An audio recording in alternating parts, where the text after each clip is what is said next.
China is rapidly rising as an economic and military superpower that rivals the United States, and one reason they've been able to get to where they are is through extensive investment in their own country. They used to be something that America was quite good at, but now we're not. We're falling behind. America's economy is now dominated by finance and companies' short-term focus on shareholder profits rather than on long-term investment that might save the country from being overtaken by its enemies. Florida Senator Marco Rubio just released a report on all of this. He came on to talk about it. Here's what happened.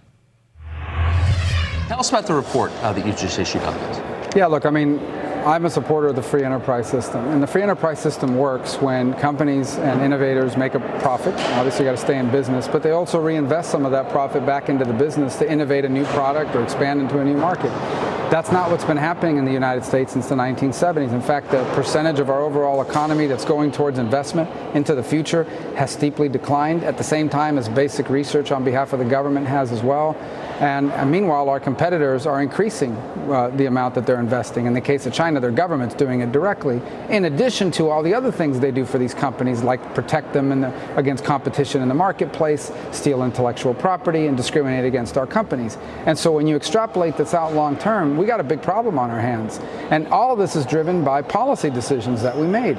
Look, there's nothing inherently evil or wrong with returning profits to shareholders. That's a positive thing. But when that is what the system is built around entirely, then companies have no incentive, frankly, to invest in the future. Their workers become a line, on their budget, and the lower they can get that number, the better off. So you outsource jobs, and then you don't invent the ideas of the future, and ultimately you get overtaken. And so we're going to wind up in a place where not only is the work being done overseas, but eventually the innovation is being done overseas as well.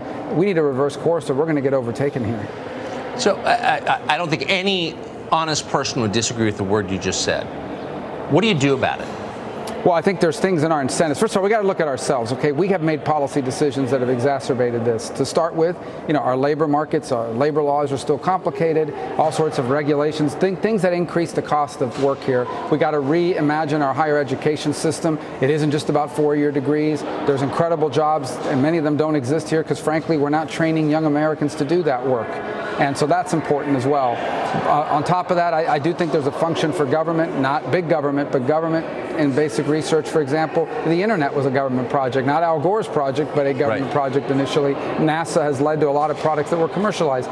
But ultimately, we have to reorient our laws to make investment a priority. So, for example, if you want to return money to shareholders with a buyback, that's fine. You'll be taxed the same as you would a dividend. But if you're going to reinvest your profits in building for the future, that's where you put your tax preference. That's where you make, for example, immediate expensing a permanent feature of our tax code. You incentivize, you treat everything fairly, but you incentivize the behavior that's good for America, because ultimately our job is to identify the right priorities and have public policies that reflect those priorities. And why wouldn't the tax code make that easier? That seems like a no-brainer. Very quickly, could you get bipartisan support for that, do you think? Well, here's the problem with it. The answer is, to the concept, I think I could. The problem is that on the right, we have a party in the Republican Party that's still largely built on the model of the financial industry, that you judge the health of your economy solely by what the stock market did today. The stock market's a relevant point, but the stock market can be booming, and the country could be hurting because people can't find jobs. So that in and of itself doesn't tell you everything. The left, their argument is, yes, let's raise taxes on things like buybacks so we can use it to grow government, not invest in the future, or let's force companies to do certain things.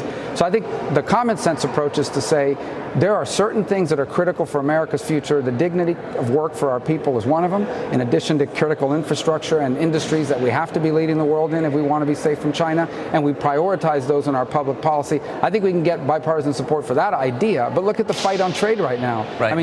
There are people taking China's side because it's Trump's idea, and they don't realize that, yes, there is short-term pain in this fight, but let me tell you, there's catastrophic pain in the long term if we don't get this right.